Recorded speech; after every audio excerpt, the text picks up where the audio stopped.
Hello everyone, আসসালামু আলাইকুম। সবাই কেমন আছেন? আমি আল্লাহর রহমতে ভালো আছি। সবাইকে আমার চ্যানেলে ওয়েলকাম।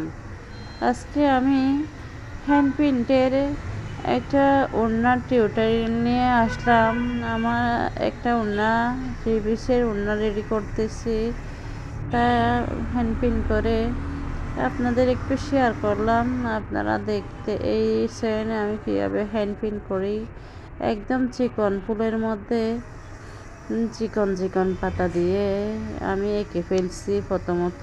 দ্বিতীয়ত আমি একদম সহজ পদ্ধতিতেও না, যারা নতুন তাদের জন্য কঠিন হবে। আমি এঁকে হ্যান্ড প্রিন্ট করছি, কলম দিয়ে এঁকে, যাতে আঁকা বাঁকা না হয় সেজন্য আমি প্রথমে এঁকে ফেলছি, এরপর হ্যান্ড প্রিন্ট করতেছি।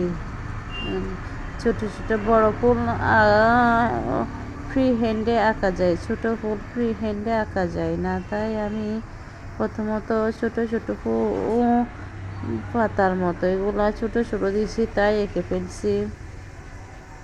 তো আপনাদের কেমন লাগছে জানাবেন প্লিজ। ভালো লাগলে সাবস্ক্রাইব করবেন, কমেন্ট করবেন, শেয়ার করবেন। তো আমার ব্যবসায়িক কাজকর্ম নিয়ে সামনে এগিয়ে যাচ্ছি, আপনাদের তো একটু একটু শেয়ার করতেছি, যাতে আমি সামনে এগাতে পারি। আপনাদের আমার জন্য সবাই দোয়া করবেন। আশা করি অনেক ব্যস্ততার মধ্যে অনেক আপুরা আমাকে অনেক কিছু বলে, সাহস দেয়, অনুপ্রেরণা দেয়, তাদের মতো যাতে সামনে এগিয়ে যাইতে পারি। তাদেরকে অসংখ্য ধন্যবাদ আপুদেরকে, আমার ভিউয়ার্সদের। ওরাও অনেক ব্যবসা বাণিজ্য নিয়ে ওদের থেকে শিখছি, আমার আপুদের থেকে। অনেক ভিউয়ার্স আপু আছে, আর অনেকে আমার অনেক চ্যানেলের মধ্যে অনেক আপুরাই আছে, অনেক ভালো ভালো কমেন্ট করেন, ভালো ভালো অনেককে ভালোবাসা দেন। আসলে ওরা ভালো মাইন্ডের মানুষ, তাই আপনাদের অসংখ্য ধন্যবাদ। তো আমি সামনে এগিয়ে যাওয়ার জন্য যথাসাধ্য চেষ্টাই করতেছি। অনলাইনে মধ্যে কাজকর্ম খুবই কম, মধ্যে আমি একদম দিতেই পারি না, একটু একটু দিই, তার মধ্যে আপনারা দেখেন। তো আমি আজকে মনে করলাম আমি হ্যান্ড প্রিন্ট করতেছি ওনারা একটা বর্ডার লাইন, তা আমি একটু আপনাদের একটু শেয়ার করি, তাই একটু শেয়ার করলাম। আসলে কি বলবো, ব্যস্ততা, মেয়েদের জীবনও তো ব্যস্ততা, সংসার জীবন নিয়ে অনেক কিছু, বাচ্চা কাচ্চা আছে, স্বামী সন্তান আছে, তাদের নিয়ে অনেক ব্যস্ততার মধ্যেও মেয়েরা কিছু একটা করার উদ্যোগ অনেক মেয়েরাই নেই, তার মধ্যে আমিও একজন।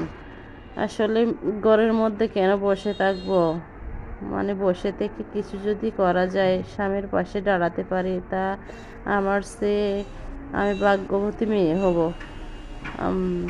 সেই জন্য আমি চেষ্টাই করতেছি, চেষ্টা চালিয়ে যাচ্ছি কিছু একটা করার জন্য, নিজের জন্য হোক, বাচ্চাদের জন্য হোক, ছেলে মেয়েদের জন্য হোক, স্বামীর জন্য হোক, ফ্যামিলির জন্য হোক, কিছু একটা মেয়েদের আসলে করা উচিত। কারণ ওরা তো পরজীবী, আমরা তো হলাম আরেকজনের উপর নির্ভরশীল, আমাদের বলতে কিছুই নেই। ওরা বললে হ্যাঁ, না বললে না। এখন আমাদের নিজস্ব একটা যদি কিছু হয়, তাহলে এটার মধ্যে আমরা কথাই আমাদের অধিকারটাই কাটাতে পারবো। আসলে পুরুষরা ওদের কথা মতো আমাদের চলতে হয়। তাই আমি আমার স্বামীকে বলে আমি ব্যবসা করব, তো ওখানে ও একদমই রাজি ছিল না। বললাম আমি ঘরের মধ্যে থেকে কিছু একটা করার চেষ্টা করব, তুমি প্লিজ কিছু বলো না, পারলে হেল্প করো, যদি না পারো করো না। আমি তোমাকে জানিয়ে তো করতেছি। তুমি ধন্যবাদ।